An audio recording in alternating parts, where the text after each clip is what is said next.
Dzień dobry Państwu.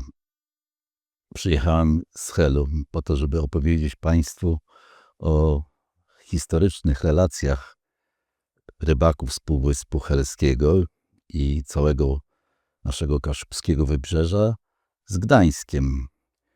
Jak postrzegali to miasto, jego mieszkańców, jaki był ich stosunek do Gdańska, po co tutaj docierali, co robili.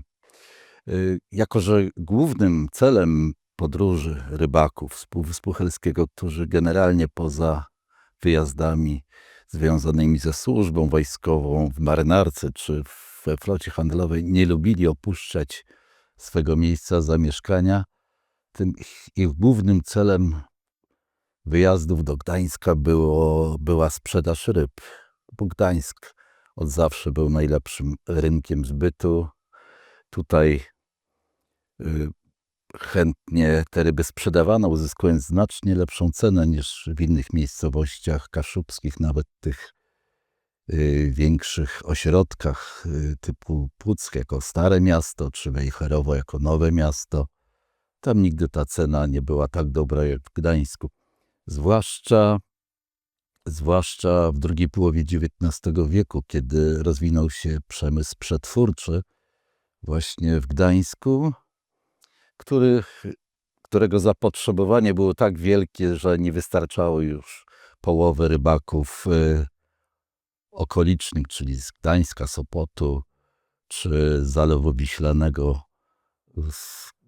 którzy to rybacy do tego czasu zaspokajali w zupełności potrzeby mieszkańców. Rozwój przemysłu spowodował, że popyt na rybę znacznie wzrósł i wówczas zaczęło się również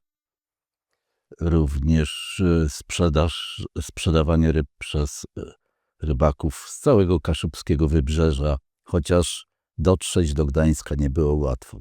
Ten świat rybaków kaszubskich był trochę światem hermetycznym, izolowanym, zwłaszcza na Półwyspie Helskim, jawiącym się jako takie egzotyczne, trudno dostępne miejsce. Rzeczywiście takim było.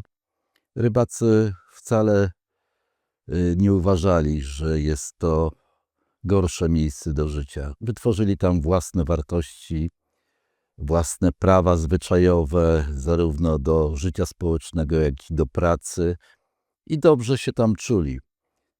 Na Półwysep Helski nigdy nie dotarł feudalizm w takiej historycznej formie. Rybacy nigdy nie mieli panów, jak sami o sobie mówili. Oni sami byli panami, nawet często zwracali się do siebie: panie rybaku. Ta wolność, taka nie tylko wewnętrzna, pozwalała im czuć pewną dumę z przynależności do tej grupy zawodowo-społecznej i chyba nie mieli kompleksu w związku z tym, jeżeli chodzi o pobyt w Gdańsku, który widzieli zawsze ze swego półwyspowego lądu, gdy była dobra widoczność, bo do Gdańska z Półwyspu Helskiego w linii prostej morzem jest nieco ponad 30 kilometrów, więc wieże kościołów Gdańska były im zawsze widoczne. Chociaż bliższa im była wieża kościoła, smukła wieża kościoła w Swarzewie, bo o ile ta swarzeska świątynia skrywała ich katolicką patronkę, figurę Matki Boskiej Swarzewskiej, opiekunki rybaków, ludzi morza, to te kościoły Gdańska to były głównie kościoły protestanckie, więc nie kierowano w ich stronę swoich modlitw podczas pracy. Tu mam cytat z księdza Hieronima Gołębieskiego, proboszcza w Jastarni w latach 1872-1880, który pomimo tego, że uważał, że kontakt rybaków z Gdańskiem jest potrzebny, żeby ekonomicznie rozwijać to środowisko, bał się o to, że spotkanie tych dwóch wartości, wartości rybackich opartych na głębokiej, prawdziwej religijności i wartości postępowania ludzi mieszkających w Gdańsku, którzy nie zawsze przestrzegali norm moralnych, jakie obowiązywały rybaków, mogą przynieść pewne niekorzystne oddziaływania. Ale na szczęście, jak sam tu napisał, taki krótki pobyt rybaków w Gdańsku żadnego ujemnego na nich nie wywiera wpływu, bo prócz kramów rybacy nic innego prawie tam nie znają. Cytat z końca XIX wieku. Rzeczywiście rybacy chyba nie zapuszczali się głęboko w Gdańsk, zwłaszcza w te dzielnice zamożne, bo to były miejsca dla nich obce. Do Gdańska udawali się po to, żeby sprzedać swoje ryby i zrobić niezbędne zakupy. Gdańsk oferował rzeczywiście i bardzo dobre materiały techniczne dla uprawiania zawodu rybackiego, jak i wszystkie nowinki modowe, na które były wrażliwe kobiety, żony rybaków, więc tam można było to wszystko kupić. Ale działali w określonym obszarze. Sprzedając ryby, trzymali się obszaru Fiszmarku, czyli rybackiego pobrzeża, a do sklepu wchodzili w znane sobie rejony tuż obok, gdzie kupcy polscy sprzedawali im te towary. Kupcy polscy, z którymi mogli się swobodnie porozumieć, chociaż najczęściej mówili w języku kaszubskim, ale dla Polaków, często też Kaszubów w Gdańsku, nie była to żadna przeszkoda. Rybacy, aby dotrzeć do Gdańska, musieli wykorzystywać najbardziej im znany środek transportu, czyli swoje łódki. Łódki żaglowo-wiosłowe, bo dopiero połowa XX wieku przyniosła silnik motorowy. Łódki, które wymagały dużych umiejętności żeglarskich, znajomości pogody, warunków, bo taki rejs do Gdańska trwał nieraz od 5 do 7 godzin przeciętnie. Te 30 km plus 5 km motławą trwało 5-7 godzin przy dobrej pogodzie, przy sprzyjających wiatrach. Czasami mógł się znacznie wydłużyć, więc była to dość długa, nieraz i niebezpieczna wyprawa. Wcześniej w takiej rodzinnej atmosferze po powrocie z połowów rybacy, a głównie ich żony, sortowały i wybierały rybę, którą planowano sprzedać w Gdańsku. Nie było problemów z tymi rybami tak zwanymi ekskluzywnymi, droższymi, czyli z węgorzem, z łososiem. Po te ryby, zwłaszcza po łososia, na Półwysep Helski przyjeżdżali kupcy z Gdańska, żeby móc wcześniej zamówić towar, żeby wybrać odpowiednią rybę i żeby być konkurencyjnym do innych kupców, którzy również przybywali do szyprów, czyli kierowników maszoperii i próbowali ich na różne, nie zawsze etyczne sposoby namówić do sprzedaży tych dobrych ryb, zwłaszcza im. Natomiast żeby sprzedać i zarobić na innych gatunkach, czyli najczęściej na śledziach, szprotach, flądrach, rybacy musieli płynąć najchętniej do Gdańska. Oczywiście można było też rozprowadzać te ryby w okolicy, ale wówczas ten dochód z tych gatunków nie był tak wysoki. Tu są kupcy gdańscy i wędzarnicy, którzy prezentują te dorodne okazy łososia. Łosoś, no dzisiaj to, co widzimy w sklepach, to z reguły płaty od kilograma do 2 kilogramów, a dorodny łosoś potrafił ważyć i 30 kg.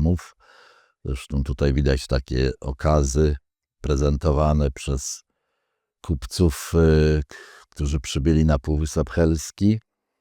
Takie okazy 16-kilogramowe. Z ich sprzedażą nigdy nie było problemów. Z łososia zawsze był największy dochód, chociaż nie było łatwo go pochwycić, dlatego zwłaszcza wiosenny połów niewodem dobrzeżnym Laskornem, kiedy łososie podchodziły stosunkowo blisko brzegu, był najbardziej ceniony przez rybaków kaszubskich, zwłaszcza po takim dość jałowym, jeżeli chodzi o rybołówstwo, okresie zimowym. Dlatego wiosna, Laskorn, to było święto rybackich miejscowości.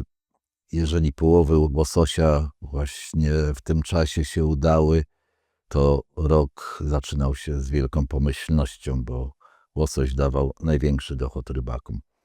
Wspominałem już, że Gdańsk był dla Kaszubów nadmorskich głównie miejscem sprzedaży efektów ich pracy.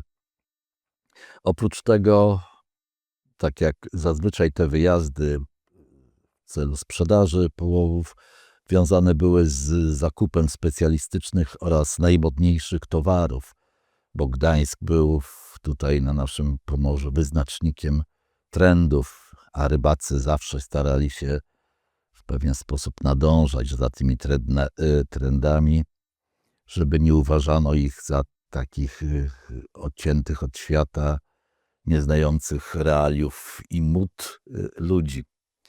Ale w Gdańsku również przybywali mężczyźni, żeby zamustrować się na okręty, gdy trzeba było popracować na statkach handlowych, aby zarobić na przykład na dom, który był podstawą do zawarcia związku małżeńskiego. Jeżeli rybak nie miał swego domu, właściwie nie powinien był zawierać związku, bo był jeszcze do tego nieprzygotowany. Zazwyczaj przed pracą w marynarce handlowej przybywali tutaj również, gdy byli powoływani do służby, najczęściej w marynarce wojennej. Gdańsk był w początkach XIX wieku takim miejscem przygotowawczym do tej służby. Potem oczywiście służono już w innych portach państwa pruskiego, z bardzo rozwiniętym wybrzeżem. W drugiej połowie XIX takim miejscem najczęściej kierowanych poborowych była Kilonia. Dla wielu kobiet Gdańsk był oczywiście miejscem dodatkowej pracy zarobkowej, zwłaszcza kobiet. Mężczyźni mieli zajęcie, chociaż trzeba przyznać, że najczęściej pracowały kobiety nie z miejscowości rybackich. W miejscowościach rybackich kobiety raczej znajdowały zajęcie na miejscu. Jeżeli już miały służyć na przykład w Gdańsku, to były to kobiety z miejscowości rolniczych lub rolniczo-rybackich. A także Gdańsk był miejscem stosunkowo ekskluzywnego spędzania wolnego czasu. Do Gdańska jeżdżono na jarmarki, rzadko do restauracji, ale zdarzało się, że gdy grosza przybyło, również odwiedzano znane restauracje, najczęściej restauracje oczywiście Kubickiego. Tam Polacy i Kaszubi najczęściej się spotykali. A ten jarmark najsłynniejszy, o którym zawsze marzyły dzieci również, to jarmark Świętego Dominika. Katolicki jarmark w Gdańsku. To mam nawet zdjęcie 2 rybaków, którzy podczas takiego jarmarku w takim tablo się sfotografowali w roku 1930. I na pewno z przyjemnością przyglądali się temu, co się dzieje i czasami nie żałowali nawet zapłaty za przejażdżkę karuzelą, bo to było marzenie i wydarzenie takiego jarmarku. Jeżeli udało się odżałować te parę marek i przejechać się karuzelą wspominano to na pewno długo.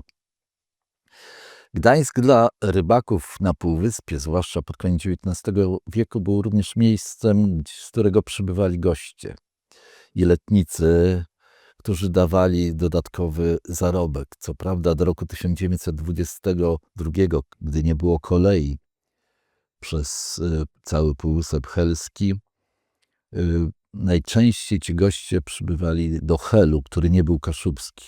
Hel był zamieszkany przez ludność ewangelicką, niemiecką, w poczuciu niemiecką, i do Helu, Hel stał się pierwszym już nie miastem, bo prawa miejskie Hel utracił w roku 1872, miejscowością portową na otwartym wybrzeżu Bałtyku i na Półwyspie Helskim. W roku 1893 zbudowano tam bezpieczną przystań dla nowego typu rybołówstwa, czyli rybołówstwa kutrowego, co spowodowało również ożywienie ruchu letniskowego, bo od tego momentu do Helu mogły przypływać swobodnie już statki żeglugi parowej, najczęściej firmy gdańskiej Wisła, która oferowała takie wycieczki kuracjuszom z Sopotu, z Gdańska. Oferowała, reklamując je jako wyjazd do takich bardzo egzotycznych regionów, chociaż tak bliskich, bo te 30 kilometrów to nie była duża odległość. Ci letnicy często wnosili nowe wzorce kulturowe, które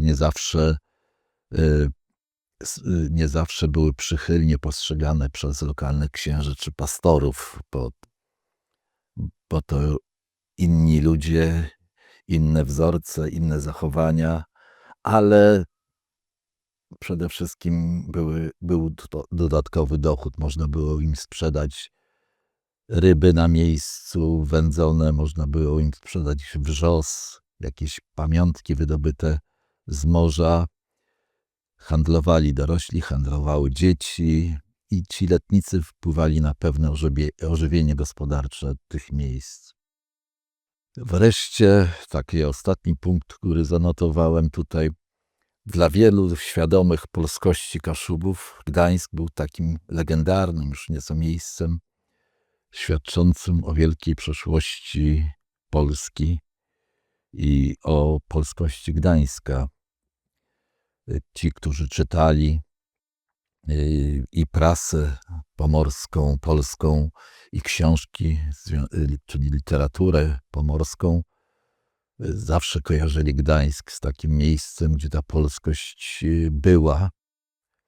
była, chociaż jak przyjeżdżali do Gdańska, nie zawsze dostrzegali ją, musieli szukać jej śladów, chociaż odnajdowali w kilku ważnych dla siebie miejscach. Mówiłem o podróży do Gdańska. Tutaj obraz takiej pomaranki, największej łodzi kaszubskiej, bezpokładowej, którą najchętniej udawano się właśnie na takie dalekie wyprawy. Były to największe łodzie. Liczyły od 7 do 9 metrów i stosunkowo najbezpieczniejsze z łodzi, jakie posiadali rybacy kaszubscy, ale ta podróż i tak nie była aż taka ekskluzywna i wygodna. Długi czas, dobrze, jeżeli była dobra pogoda, jeżeli sprzyjał wiatr, ale spędzano ten czas rozmaicając sobie go modlitwami i śpiewaniem pieśni, ale tylko pobożnych, jak wspominali ówcześni kronikarze. Tu obraz takiej pomaranki oczekującej na wypłynięcie w Jastarni w czasach, kiedy jeszcze nie było portu, czyli sprzed roku 1926 i stare zabudowania Jastarni na granicy z Borem, bo wtedy to były dwie miejscowości odrębne, później się dopiero połączyły. Takimi jednostkami tutaj z żaglem gaflowym pływali rybacy i kobiety, i ich żony, żeby sprzedać towary w Gdańsku. Był obraz takiego rejsu, w oddali widać Gdynię. Jako że handel rybami czasami był intratny, zwłaszcza w okresach koniunktury rybackiej, część nawet lokalnych rybaków, zwłaszcza właścicieli gospod, bo i tacy byli, zbudowali sobie łodzie specjalnie do transportowania ryb w stanie żywym. Te łodzie po kaszubsku nazywały się cugami, a charakteryzowały się tym, że miały wśród pokładziu 2 grodzie i pomiędzy tymi grodziami były perforowane burty łodzi, tak żeby podczas płynięcia do wnętrza tej przestrzeni mogła dopływać świeża woda. Dzięki temu można było do Gdańska przewozić ryby w stanie żywym. Wtedy były świeże i uzyskiwały najlepszą cenę. Dotyczyło to zwłaszcza tych najcenniejszych gatunków ryb. Wiadomo, że to jest towar szybko psujący się, więc jakość jego była bardzo ważnym czynnikiem wpływającym na sprzedaż. O jakości też i wartości ryby, na tę jakość miał wpływ również sezon sprzedaży. Wtedy, kiedy ryb było dużo, jak zwykle cena spadała. Wtedy, kiedy ryb było mniej, bo były święta, cena ryb gwałtownie wzrastała. Dlatego niektóre ryby, zwłaszcza węgorze, które potrafią dość długo żyć w zamkniętych klatkach, tak zwanych sadzach, przechowywano w specjalnych skrzyniach, też z perforowanymi ścianami w porcie, albo tuż przy brzegu, na kotwicy. Tutaj po prawej stronie jest przedstawienie takiej skrzyni pływającej w porcie z przegrodami. Pomiędzy tymi przegrodami wkładano węgorze. Zazwyczaj zamykano takie skrzynie na kłódkę, bo było wielu chętnych, żeby nielegalnie podebrać rybę. I w takich skrzyniach nawet do 2 miesięcy można było przechowywać węgorze. Co jakiś czas przesuwając po powierzchni wody sadz po to, żeby dostarczyć tej świeżej wody, i czekano, aż albo będzie okres świąteczny, kiedy cena wzrastała, albo kiedy popyt na ryby będzie znacznie większy ze względu na małą podaż tej ryby. W taki sposób bardzo często zwiększano wartość połowów. Rybacy z półwyspu korzystali z transportu wodnego, bo to była najszybsza i jedyna do roku 1922 forma dotarcia do Gdańska, do czasu zbudowania kolei do Helu. Natomiast rybacy z wiosek położonych na zachód od Wielkiej Wsi, dzisiejszego Władysławowa, musieli docierać w inny sposób. Kobiety, które sprzedawały ryby, tak zwane hokorki, bo kobiety zajmowały się handlem, mężczyźni nie mieli na to czasu. Oni musieli, zwłaszcza w sezonie połowowym, przez cały dzień z krótkim czasem na relaks nocny pracować na morzu. Kobiety segregowały ryby, kobiety wybierały ryby do sprzedaży, te lepsze, bo takie mizerne ryby przeznaczone były na użytek własny. Wkładały je do takich koszy naplecznych, tak zwanych każni, i z tymi koszami wędrowały albo do sąsiednich wsi, jeżeli czasu było niewiele do utraty świeżości przez ryby, albo jeżeli była nie tak gorąca pora i było więcej czasu, udawały się również do większych miejscowości. Tu wspominamy o Pucku czy Wejherowie, a czasami również i na targ do Gdańska z takim koszem można było się udać. Co prawda droga była odległa, a ciężar znaczny, bo taki kosz żeński 40-centymetrowy mógł pomieścić nawet 6 do 8 funtów wagi ryby, czyli prawie 30-40 kg. To duże obciążenie, ale kobiety sobie radziły pochylone w nieodłącznych korkach, czyli tych drewniakach, które były zawsze używane, zwłaszcza w drugiej połowie wieku XIX i później nieco wędrowały. Antoni Hryniewicki, inspektor rybołówstwa morskiego, opisując formy zbywania ryb, wspominał o rybaczkach z całego wybrzeża, które docierały do Gdyni już rano, a które spotykał na dworcu kolejowym, jak pisze, dziesiątki kobiet uginających się pod ciężarem napełnionych rybą koszy, spieszących na rynek do Gdańska lub pobliskich Sopotów. Wszystko to żony i córki rybaków. Rzeczywiście żony i córki rybaków miały w obowiązku sprzedać połów to, co nie zostało zużyte na potrzeby własne lub nie zostało zakupione przez handlarzy. To one się tym zajmowały.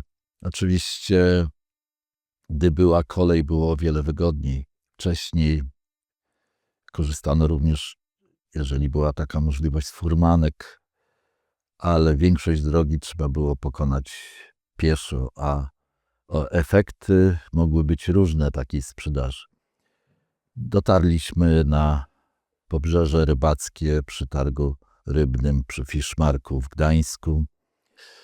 Pobrzeże to jest dzisiaj nam dobrze znane wszystkim osobom, które odwiedzają Gdańsk i spacerują nad Motławą pomiędzy Basztą Łabędź a Bramą Stągiewną.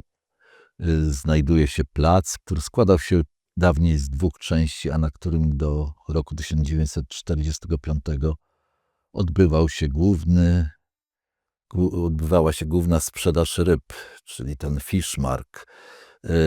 Z 2 części, ponieważ ryby sprzedawano głównie z pomostu, który był przy nabrzeżu w tym rejonie lub wprost z łodzi.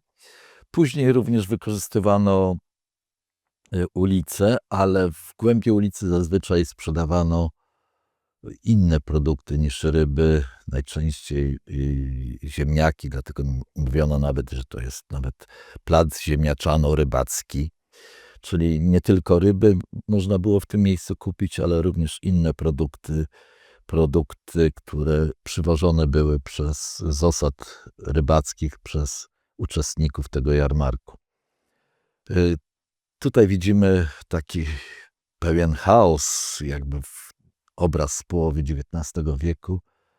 Zapewne rybacy dopiero przybyli w ten rejon, bo ściągają swoje żagle, bo odkrywają swoje kramy, otwierają beczki, z których będą sprzedawać, bo szukają miejsca, w którym mogą przycumować swoje łodzie do sprzedaży ryb. Kobiety, które z nimi przypłynęły, sprzedawały ryby na nabrzeżu, ustawiając kosz obok siebie, bo nie miały one straganów.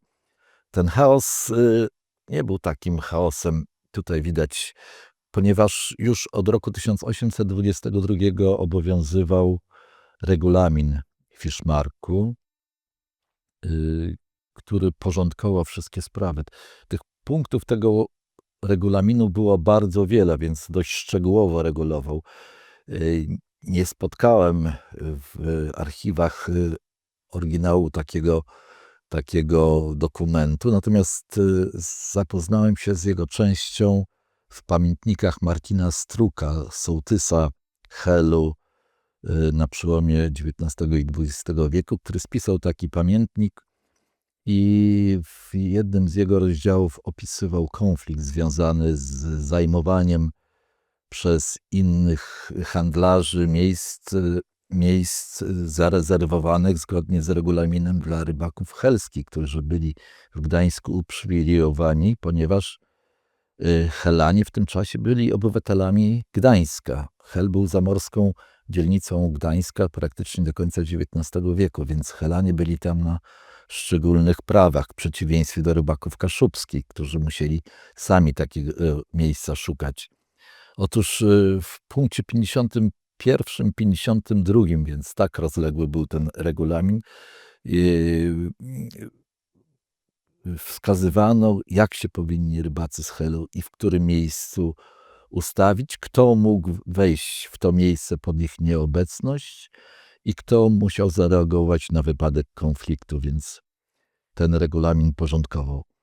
I jeszcze ważna rzecz, po przypłynięciu natychmiast przy łodzi znajdował się policjant targowy, więc byli wyznaczeni funkcjonariusze, którzy musieli dbać o porządek w tym miejscu. I tacy funkcjonariusze wskazywali miejsce postoju lub miejsce sprzedaży ryby, czyli system był zorganizowany. Na tym zdjęciu widać oprócz tutaj nawet kutrów bezpokładowych, tu nie widzę łódek rybaków kaszubskich, a więc kutry trochę zamożniejszych już rybaków, ale widać też jedną budę tak zwaną, to jest to miejsce, bo takie domki również na stałe ustawione przy nabrzeżu rybackim służyły do sprzedaży ryb. Najzamożniejsi z handlowców mogli taki domek znieść, w nim przechowywać swój towar nawet przez kilka dni i z nich handlować lub tutaj magazynować ten towar, który mogli mieć większej ilości. Najlepszym okresem do sprzedaży ryb, tutaj dwa jeszcze zdjęcia przedstawiające Fishmark, był piątek, bo wtedy najchętniej konsumenci kupowali ryby na postne posiłki, a jeżeli chodzi o dłuższy czas, to okres od jesieni do wiosny, kiedy nie było konkurencji rolniczej. Rybacy dostarczali w okresie zimowym swoje produkty, które były chętnie kupowane, bo nie było żadnych nowalijek, nie było produktów rolnych, które byłyby konkurencyjne w stosunku do ryb w posiłkach. Poza tym był to okres stosunkowo chłodny, więc ryby najdłużej zachowywały swoją trwałość, jeżeli chodzi o produkt. Można było je dłużej przetrzymywać i nimi handlować. Tutaj również widać i kutry, z których handlowano, łódki po prawej stronie rybaków, tu już z okolicznych przystani. W Gdańsku rybołówstwo również było rozwinięte właściwie od granic Gdańska aż po Jelitkowo. Wszędzie były przystanie, a dalej w Sopocie oczywiście i w Orłowie. I ci mogli przypłynąć takimi niewielkimi łódkami, żeby sprzedawać swoje produkty. Na pewno wśród nich byli również rybacy kaszubscy. W dni piątkowe głównie właśnie targ był taką ludną przestrzenią, gdzie mnóstwo mieszkańców zbierało się po to, żeby nabyć towar na swój piątkowy obiad lub przygotować inne rybne posiłki. Tutaj widzimy gdańskie handlarki rybą. Kobiety, zazwyczaj handlarki nam wydają się kobietami grubo ubranymi w jakieś, zwłaszcza rybne handlarki, w jakichś niezbyt eleganckich strojach, a spójrzmy na kapelusze tych pań. Wykwintność i klasa, moda, również handlarki potrafiły w taki sposób zachęcać do sprzedaży, do kupna swoich towarów.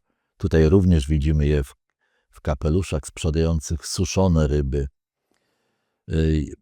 Juliusz Struk z Jastarni opowiadał mi kiedyś właśnie, że jego matka wspominała, że gdy jeżdżąc na Fiszmark do Gdańska, nie znając niemieckiego dobrze, posługując się tylko kaszubskim, zachęcała osoby do kupna takim łamaną, wytrenowaną frazą Kaufen Sie Madamen, frische Fische, lebendige Ware, gute Ware. I tak powtarzała, stojąc ze swoim towarem, ze swoimi rybami, po to, żeby zachęcić potencjalnych kupców do sprzedaży.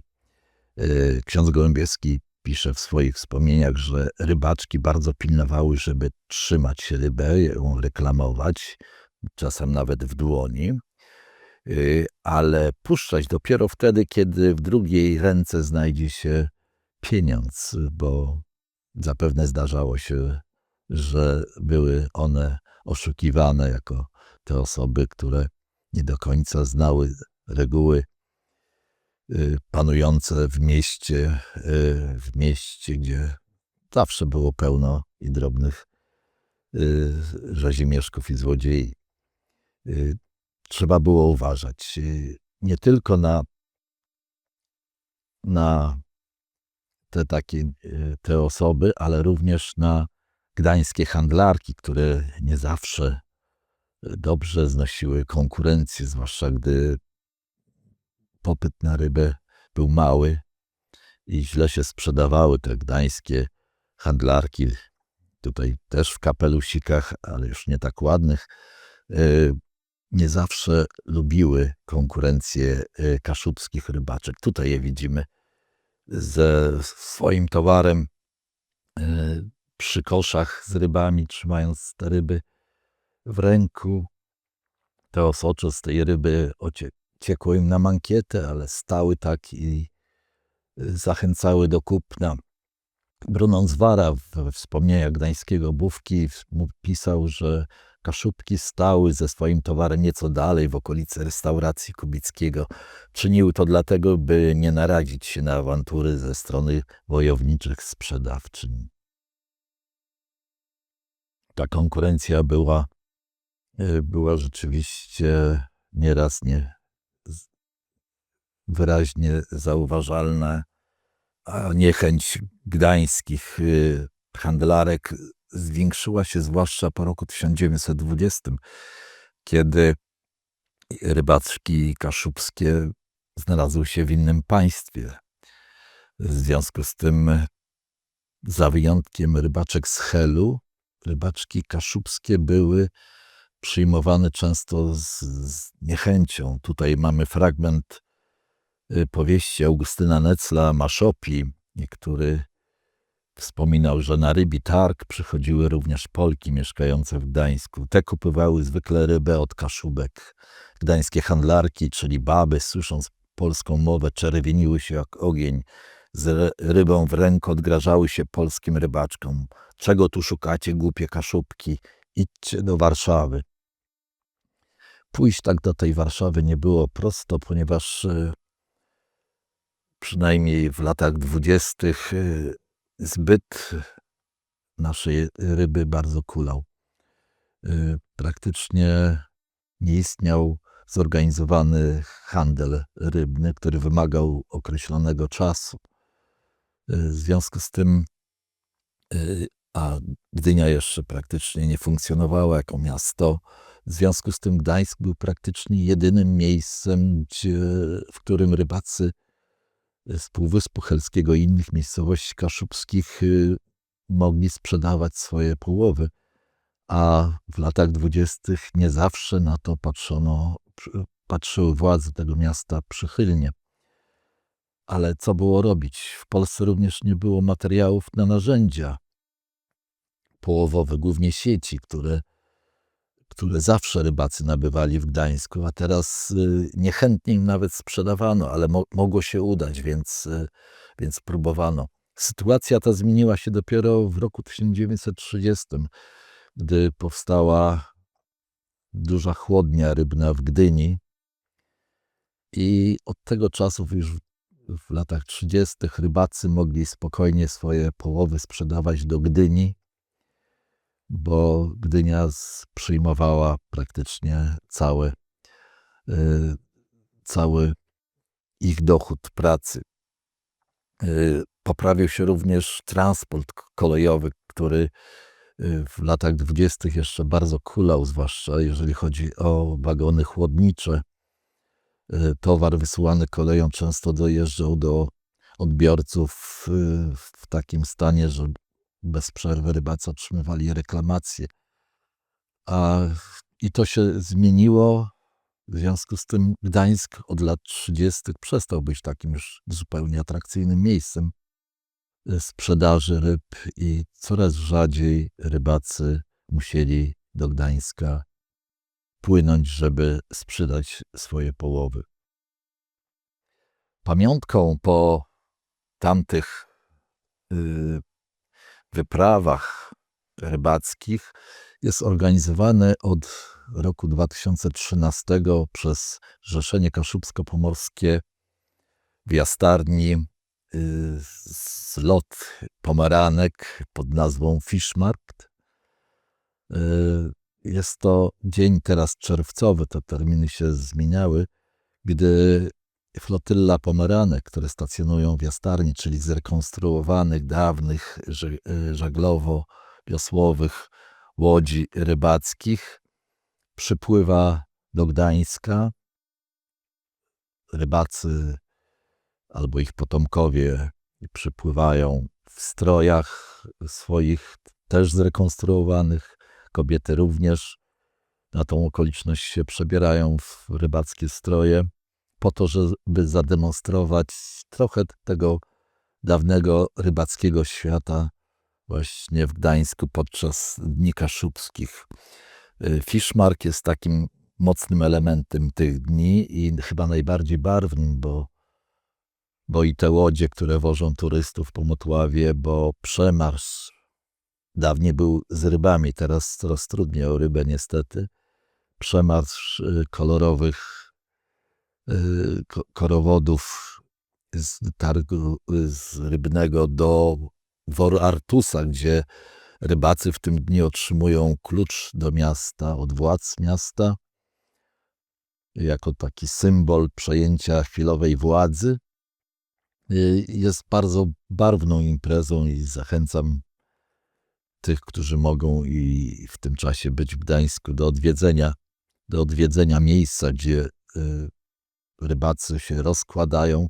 Dzisiaj im towarzyszą nie tylko mieszkańcy Półwyspu Helskiego, również bardzo często rybacy z Kaszub jeziornych przyłączają się do tej imprezy i również uczestniczą w Fishmarku. Zresztą rybacy jeziorni dawniej też w Gdańsku swoje ryby sprzedawali. Zazwyczaj rozkładana jest wioska rybacka, gdzie prezentowane są umiejętności i czynności rybackie i około rybackie, powiedzmy jak na przykład wytwarzanie tabaki. Warto to odwiedzić co roku na pamiątkę tych dawnych pobytów rybaków, takich handlowych. Dzisiaj przypływają z przyjemnością na święto. Dawniej różnie bywało. Nie zawsze rybę można było sprzedać, nie zawsze uzyskiwało się dochód. Czasami powroty były smutne. Trzeba było z rybą wracać na Półwysep Helski, ponieważ nie można było jej, nawet gdy była nieświeża, wyrzucić, bo można by było być posądzonym o defraudację tej ryby lub jej sprzedaż i zagarnięcie dochodu. Dlatego z powrotem wieziono tą rybę, by przy świadkach na Półwyspie Helskim, przy swoich miejscowościach dopiero ją wyrzucić do wody. Te pobyty takie dość krótkie rzeczywiście chyba świadczyły o tym, że te dwa światy, gdański i rybacki z Półwyspu Helskiego, zdecydowanie się różniły i nie zawsze rybacy czuli się w Gdańsku komfortowo, ale musieli tam być, żeby między innymi sprzedawać swoje towary. Dziękuję Państwu.